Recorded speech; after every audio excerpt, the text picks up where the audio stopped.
नमस्कार दोस्तों, एक बार फिर से आपका मेरे इस चैनल में स्वागत है। तो आज चलिए कुछ पढ़ते हैं, नियम अब शुरू करते हैं। आज पर्सन पढ़ते हैं।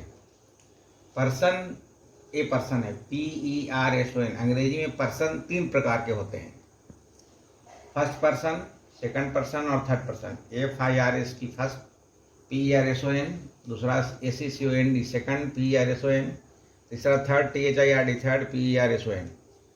तो फर्स्ट पर्सन में केवल 2 ही शब्द होते हैं, आई और वी। आई का मतलब हो गया मैं, तो सबको पता ही होगा। आई मतलब मैं और वी मतलब होता है हम लोग। तो यानी ए सिंगुलर नंबर में एक वचन में हो गया और एक बहुवचन में हो गया। तो ये समझना है कि सिर्फ 2 ही शब्द इंग्लिश में हैं जो कि फर्स्ट पर्सन है, केवल आई और वी बस। और एक ही शब्द है जो कि सेकंड पर्सन में है, यू। यू का प्रयोग एक वचन में भी होता है, बहुवचन में भी होता है। यानी यू का मतलब तुम भी होता है, तुम लोग भी होता है, आप भी होता है, आप लोग भी होता है। और इन तीनों शब्द को छोड़कर जितने भी शब्द हैं वो शब्द थर्ड पर्सन में आते हैं। जैसे ही, सी, इट, राम, दे, ETC, कुछ भी, कलम, तोशक, तकिया, किताब, कॉपी, कलम, घोड़ा, हाथी, गाड़ी, घोड़ा, घड़ी, बॉल, पंखा, टेबल इत्यादि कुछ भी। बाकी सारे शब्द जो हैं वो थर्ड पर्सन में आते हैं। फर्स्ट पर्सन में सिर्फ 2 शब्द मुख्य रूप से याद रखना है, और सेकंड पर्सन में केवल यू। ये एक वचन में आएगा, ये बहुवचन में आएगा, और एक वचन और बहुवचन दोनों में आएगा। बस यही ध्यान रखना है। तो पर्सन में इतना ही अब समझ गए आप लोग। हाँ, तो चलिए अब टेंस पढ़ते हैं। टेंस की स्पेलिंग होती है TENSE। यहाँ जैसे लिखा हुआ है देखिए, TENSE टेंस। तो टेंस 3 प्रकार के होते हैं। अंग्रेजी में टेंस, हिंदी में इसको काल कहते हैं। तो हिंदी व्याकरण पढ़ेंगे तब समझेंगे। अंग्रेजी में टेंस ही कहा जाता है। TENSE tense. टेंस 3 प्रकार के होते हैं। पहला प्रेजेंट टेंस, दूसरा पास्ट टेंस PAST, और तीसरा future tense FUTURE future tense. यही 3 प्रकार के टेंस होते हैं। तो इन 3 टेंस के बारे में और आगे जानते हैं। हाँ, तो टेंस, प्रत्येक टेंस के 4 भेद होते हैं। जैसे प्रेजेंट टेंस के भी 4 भेद होते हैं, पास्ट टेंस के भी 4 भेद होते हैं, और फ्यूचर टेंस के भी 4 भेद होते हैं। तो चलिए प्रेजेंट टेंस के 4 भेद होते हैं, वो कौन कौन होते हैं देखते हैं। ये present PRESENT indefinite tense. Present indefinite tense पहला हुआ, स्पेलिंग है INDEFINITE इंडेफिनिट टेंस। दूसरा present continuous tense, CONTIN continuous, CONTINUOUS ना, NEOUS कंटिन्यूअस। तीसरा है प्रेजेंट परफेक्ट, PRESENT PRFECT। चौथा है present perfect continuous, CONTINUOUS, U छूट गया है, क्षमा कीजिएगा, NU पर ही होगा, कंटिन्यूअस टेंस।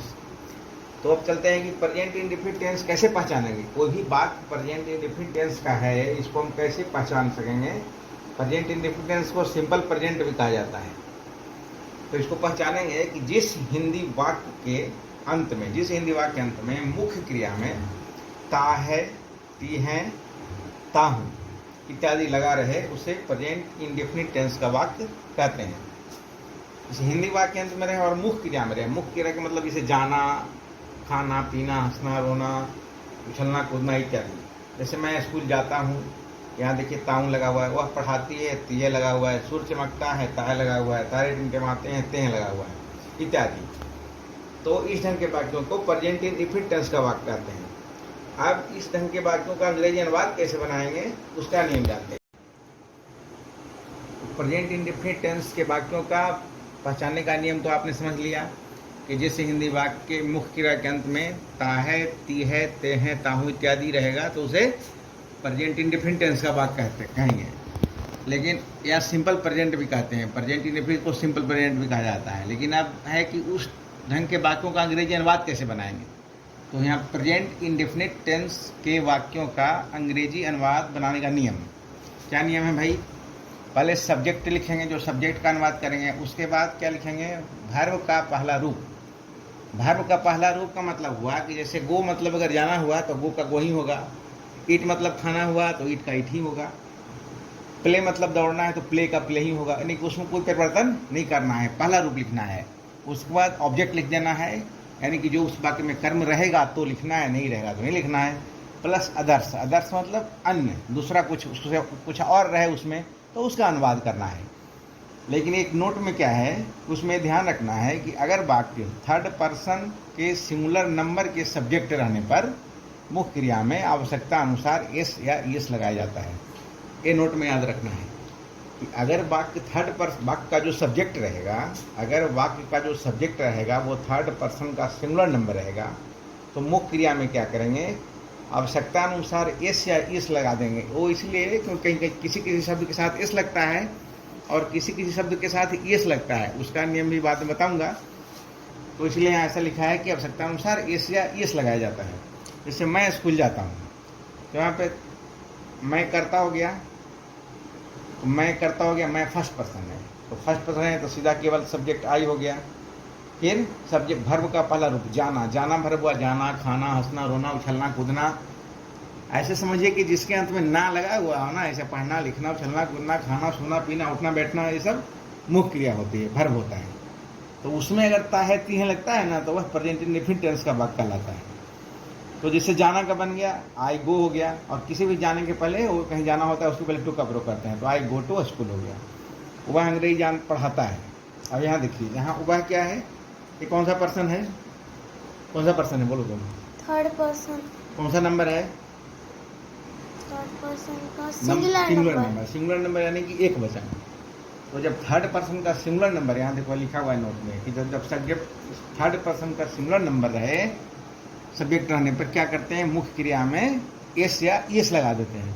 तो यहाँ पर वह थर्ड पर्सन का सिंगुलर नंबर हुआ, इसलिए यहाँ पर क्रिया पढ़ाना हुई, पढ़ाना में टीच में एस लग गया, क्योंकि जिसके अंत में सी एच होता है और उसका उच्चारण च होता है तो उसमें एस लगाया जाता है, इसलिए यहाँ पर टीचेज लगा हुआ। ही टीचेज, और इंग्लिश का अंग्रेजी का इंग्लिश बनाया गया।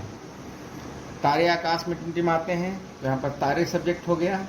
तो तारे कौन सा पर्सन हुआ, तारे कौन सा पर्सन हुआ, थर्ड पर्सन हुआ। कौन सा नंबर हुआ, प्लूरल हो गया, गुड। थर्ड पर्सन तो हुआ लेकिन सिंगुलर नंबर नहीं हुआ। तो यहाँ ध्यान रखना है कि थर्ड पर्सन रहेगा और सिंगुलर नंबर रहेगा, दोनों रहेगा तभी क्रिया में एस या एस लगेगा। अगर थर्ड पर्सन है लेकिन सिंगुलर नहीं है तो भी नहीं लगेगा। तो भी जो ऊपर नियम लिखा हुआ है, ऊपर जो है सब्जेक्ट प्लस वर्ब का पहला रूप प्लस ऑब्जेक्ट प्लस दर्श के अनुसार चलेगा। तो स्टार्स, टिमटिमाना यहाँ पर क्रिया है तो ट्विंकल हो गया, और आकाश में का इन द स्काई हो गया। तो इस ढंग से कुछ और वाक्य बनाते हैं। हाँ, अगला सेंटेंस देखिए, जैसे सूर्य पूरब में उगता है, तो सूर्य थर्ड पर्सन का सिंगुलर नंबर हुआ यहाँ पर सब्जेक्ट, तो द सन बना। फिर उगना का राइज होता है, राइज तो हो गया राइजेज इन द ईस्ट। सुबह सुबह में टहलती है, तो सी वर्क्स इन द मॉर्निंग। मैं प्रतिदिन 8 घंटे काम करता हूँ, I work 8 hours every day. Mohan और सोहन झगड़ते हैं, Mohan and Sohan quarrel. Quarrel में झगड़ा करना होता है, QUARREL, QUARREL। अब इसमें यहाँ देखिए, यहाँ पर क्वारल्स क्यों नहीं हुआ, क्योंकि यहाँ मोहन थर्ड पर्सन का सिंगुलर नंबर तो है, लेकिन यहाँ पर मोहन एंड सोहन दो सब्जेक्ट जुट गए हैं, इसलिए सब्जेक्ट यहाँ पर मोहन और सोहन दोनों हो गया ना, तो ये सब्जेक्ट प्लूरल हो गया। ये प्लूरल हो गया, थर्ड पर्सन तो हुआ लेकिन ये बहुवचन हुआ, इसलिए यहाँ पर भर में एस एस नहीं लगेगा, भर का मूल रूप रह गया। मैं इसे सुनता हूँ, मैं फर्स्ट पर्सन है तो आई, सुनना का हियर होता है HER, हियर इट, इसे का इट हो गया। मैं प्रतिदिन प्रातःकाल उठता हूँ, I get up, get up मतलब उठना होता है GETUP, every day in the morning. सूर्य पश्चिम में डूबता है, द सन, यहाँ पर सन लिखना छूट गया, SUN, द सन सेट्स, डूबना का सेट होता है ACT, सेट मतलब डूबना। द सन थर्ड पर्सन का सिंगुलर नंबर हुआ, इसलिए यहाँ पर एस लग गया, the sun sets in the west, WEST, west मतलब डूबना। वह गायों को खिलाता है, यहाँ पर ही देखिए थर्ड पर्सन का सिंगुलर नंबर है, तो यहाँ पर फीड मतलब खिलाना होता है, FEED, फीड मतलब खिलाना, तो इसलिए इसमें एस लग गया। चूंकि सब्जेक्ट यहाँ पर ही थर्ड पर्सन का सिंगुलर नंबर है, इसलिए यहाँ पर एस लगा। ही फीड्स काउच, गायों को। कुत्ता भूखता है, द डॉग बार्क्स, बार्क मतलब भूखना होता है BARK। आप ईश्वर में विश्वास करते हैं, you believe in God. God का पहला अक्षर हमेशा कैपिटल से लिखा जाता है, इसलिए यहाँ पर G कैपिटल लिखा है। गॉड कहीं भी लिखाएगा तो G कैपिटल लेटर में लिखा जाता है। ऐसा रूल है। तो इसमें देखिए, आप देख लिए प्रेजेंट इंडेफिनिट टेंस का भाग आपने समझ लिया। उम्मीद है कि आपको समझ में आ गया होगा। मैं फिर से एक बार बोल देता हूँ कि प्रेजेंट इंडेफिनिट टेंस के वाक्यों का पहचानने का नियम यह है कि उस हिंदी वाक्य में मुख्य क्रिया में ता है, ती है, ते है, ताहू, तीहू इत्यादि लगा रहेगा। मुख्य क्रिया यानी कि जैसे गाना में गाता रहे, खाना में खाता रहे, उड़ना में उड़ता रहे, इस तरह का वाक्य हो तो उसको हम प्रेजेंट इंडेफिनिट टेंस का वाक्य कहते हैं। और उसका बनाने का नियम है कि सब्जेक्ट प्लस, मैंने वीडियो में पहले बता दिया है, subject plus V1 plus object plus others, यानी कि पहले सब्जेक्ट करेंगे, उसके बाद वर्ब का पहला रूप लिखेंगे, उसके बाद ऑब्जेक्ट लिखेंगे, उसके बाद कुछ और रहेगा तो लिखेंगे।